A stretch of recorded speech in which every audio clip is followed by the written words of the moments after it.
सबों का स्वागत है म्यूटेंट स्कूल में। मैं हूं प्रोफेसर एक्स। वैसा एक भी इंसान नहीं होगा जो अपने जीवन काल में अकेले में नहीं रोया होगा।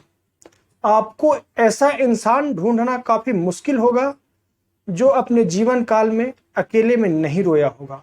और विशेष करके स्त्रियां अपने जीवन काल में अकेले में हजारों बार रो चुकी होती हैं।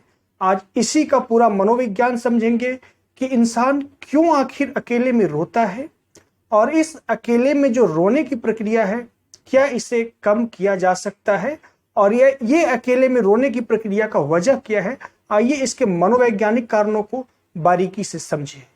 पहली बात तो कि जो इंसान अकेले में रोता है वह इंसान की कॉन्शसनेस, उस इंसान की फीलिंग्स, उसकी भावनाओं का स्तर एक समान इंसान से काफी विकसित हुआ होता है, क्योंकि वह इंसान सही अर्थों में मनुष्य कहलाने के योग्य होता है, क्योंकि वैसे इंसान में भावनाएं होती है और भावनाएं ही मनुष्य को मनुष्यत्व का गरिमा प्रदान करती है। तो ऐसा जो भी इंसान है अकेले में रोते हैं वो इंसान मनुष्य के लेवल में, मनुष्यता के स्तर में एक खास कैटेगरी का इंसान है, एक विशेष प्रकार का इंसान है, क्योंकि वैसे इंसान में एक भावनाएं हैं। तो मनुष्य अकेले में रोता क्यों है, पहले इसकी पूरी साइकोलॉजी को समझिए। मनुष्य का जो जीवन है ना वो गहरे में प्रेम से जुड़ा है और प्रेम का मनोविज्ञान में यही परिभाषा है कि किसी व्यक्ति के जीवन को सुविधापूर्ण और सुरक्षित बनाना ही प्रेम है। फिर से मैं एक बार दोहराता हूं, आप अगर किसी से प्रेम करते हैं तो उस व्यक्ति को जीवन को सुविधापूर्ण बनाएंगे और सुरक्षित बनाएंगे। मनोविज्ञान में प्रेम की यही परिभाषा है। इसके अतिरिक्त बाकी सब कथाएं हैं, कहानियां हैं, कविताएं हैं, रचनाएं हैं।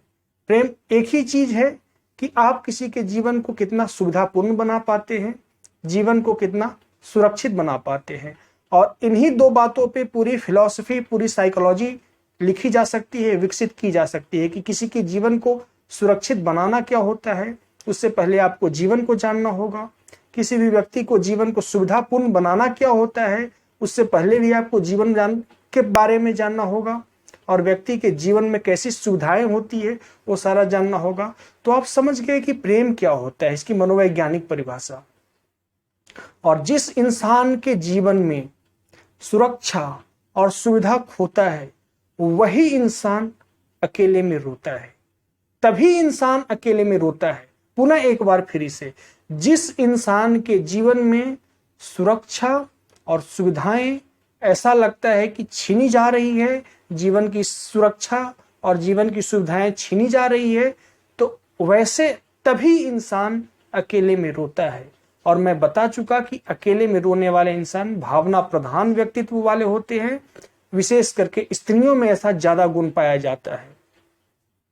अब ये अकेले में रोने की जो प्रक्रिया है इसे कैसे रोका जाए, तो पहले ये पूरी कम्युनिटी साइकोलॉजी समझिए, पूरी साइकोलॉजी का बेस समझिए। हम मनुष्य कबीलाई जीवन से एक सोशल लाइफ इसीलिए चुने थे कि एक दूसरे के जीवन को हम सुरक्षा दे सके, एक दूसरे के जीवन को हम सुविधा दे सके। लेकिन जैसे जैसे समय बीतता गया हम मनुष्य समाज के निर्माण का लक्ष्य ही भूल गए हैं। हम आज समाज में एक व्यापार करना प्रारंभ कर दिए हैं।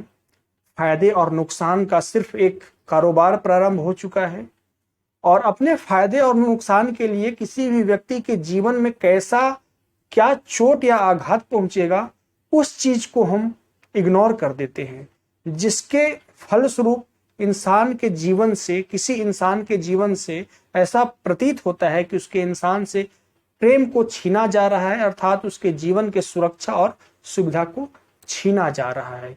तो हमारा जो समाज का निर्मित करने का लक्ष्य था ना वो लक्ष्य कहीं दूर चला गया है और इसके जगह खरपतवार जैसे, जिसको हम बोलते हैं सोशल अचीवमेंट, करियर अचीवमेंट, ना जाने कैसी कैसी नॉनसेंस बातों को से महिमा मंडित करते हैं, उस लक्ष्य को, उस अचीवमेंट को, जिसकी वजह से ही वैसे ही बेवकूफी भरा बेतुका लक्ष्य से ही हमारा समाज आज पीड़ित है। हमारा समाज एक क्राइसिस में जी रहा है, एक मनोवैज्ञानिक क्राइसिस में जी रहा है।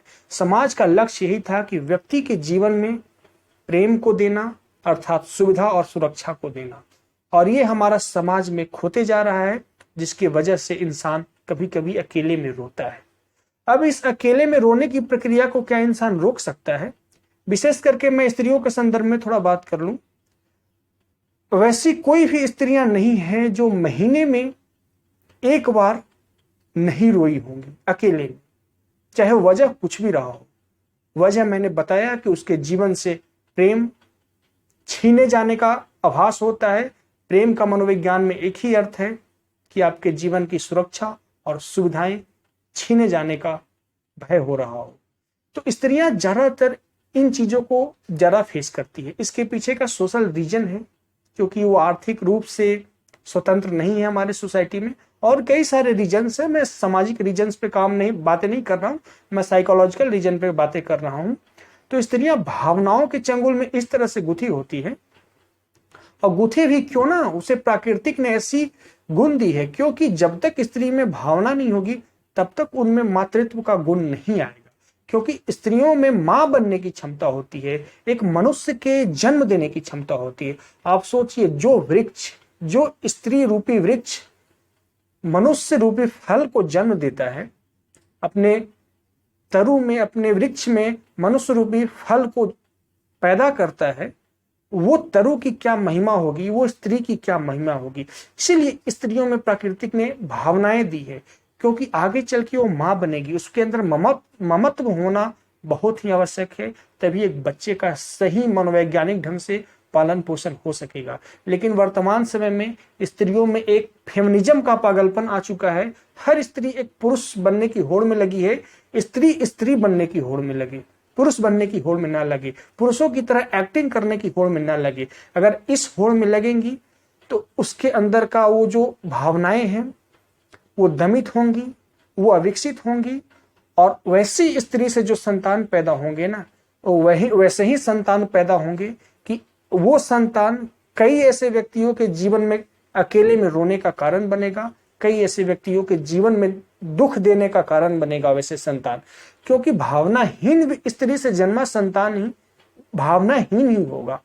इसीलिए आप समझे होंगे कि स्त्रियों में भावना की क्यों आवश्यकता है, और स्त्रियां इसी भावना से ओतप्रोत है, जिसकी वजह से वो अकेले में पुरुषों की तुलना में ज्यादा रोती है। और पुरुष भी रोते हैं। लेकिन मेरा एक निजी अनुभव है कि मैंने कई व्यक्तियों से ऐसा बात किया है कि अकेले में जो रोते हैं, मैं डिटेक्ट कर लेता हूं कि ये बंदा अकेले में बहुत ही ज्यादा रोता है।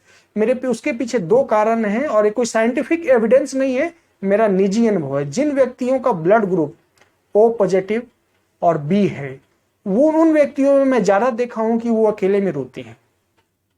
मैं कभी किसी से साइकोलॉजिकल लेवल पे बात करता हूं किसी व्यक्ति के निजी परेशानी पे, तो जब वो अपनी निजी परेशानी बताते हैं तो सबसे पहले मैं पूछता हूं कि आपका ब्लड ग्रुप क्या है, क्योंकि आपके ब्लड ग्रुप काफी गहरे में आपके बिहेवियर को डिटरमाइन करती है। ये गहरे रिसर्च से, गहरे साइंटिफिक रिसर्च से ये चीजें पता चल चुका है। लेकिन मैं जो कह रहा हूं एक रिसर्च के बेस पे नहीं कर रहा हूं, अपना एक निजी अनुभव के आधार पर कह रहा हूं कि जिस व्यक्तियों का ब्लड ग्रुप रक्त समूह O पॉजिटिव है या B है, वो व्यक्तियों में रोने की टेंडेंसी बहुत ज्यादा होती है। तो मैं समझता हूं कि व्यक्ति अकेले में रोता क्यों है, इसके ओवरऑल कारण को आप समझे होंगे। अब व्यक्ति निजी स्तर पे क्या कर सकता है कि अकेले में रोने की टेंडेंसी खत्म हो। तो मेरा एक बहुत ही अपना पर्सनल इंसाइट है, इंसाइट मैं कहूंगा एक दृष्टिकोण है कि अकेले में रोने की प्रक्रिया को आप किसी मनोवैज्ञानिक मेथड से रोकने का प्रयास ना करें। मेथड से है, मैं बता दूंगा कि आप ऐसा करेंगे तो आपके अंदर एक साहस, एक प्रकार की सेल्फ डिग्निटी, आपके अंदर एक प्रकार की भावना आएगी जो आपको अकेले में रोने से रोकेगा। पर वो भावना क्यों कुचलना चाहते हैं? अकेले में रोना भावनाओं को दर्शाता है, और आप अकेले में रोने की इच्छा हो तो जी भर के रोएं, क्योंकि आप इस रोने के पश्चात सही अर्थों में एक मनुष्य बन पाएंगे और दूसरों को दुख को भी समझ पाएंगे। अगर आप अपने इस रोने की प्रक्रिया को दमित कर लिए तो मनुष्य को दुखों को नहीं समझ पाएंगे, क्योंकि आप उस दुख को, उस भावनाओं को, उस प्रेम के अभाव को, उस जीवन से कि सुरक्षा और सुविधा को छीन जाने से के अब दर्द को आप समझें, तभी किसी दूसरे इंसान को समझ सकेंगे। तो आपके अंदर जो रोने की जो प्रवृत्ति है अकेले में, वो रोएं, इच्छा करें कमरे को बंद कर लें, आधा घंटा जी भर के रोए। आप पाएंगे कि मनोवैज्ञानिक रूप से आप हल्का महसूस करेंगे और सही रूप में थोड़ा सा मनुष्यत्व का गुण आपके अंदर विकसित होगा। और विशेष करके मेरा ये स्त्रियों से आग्रह है कि जब भी ऐसी इच्छा हो आप कमरे को बंद करें और जी भर के आंसू बहाएं, जी भर के आंसू बहाएं। बस एक चीज का ख्याल रखें कि उस आंसू के साथ क्रोध ना हो, तभी आपके अंदर एक सही अर्थों में ममत्व विकसित हो सकेगा, एक सही अर्थों में मातृत्व की भावना विकसित हो सकेगा। लेकिन इसके पीछे दोष है हमारी सामाजिक संरचना, हमारा सोशल स्ट्रक्चर, आपसी भाईचारा।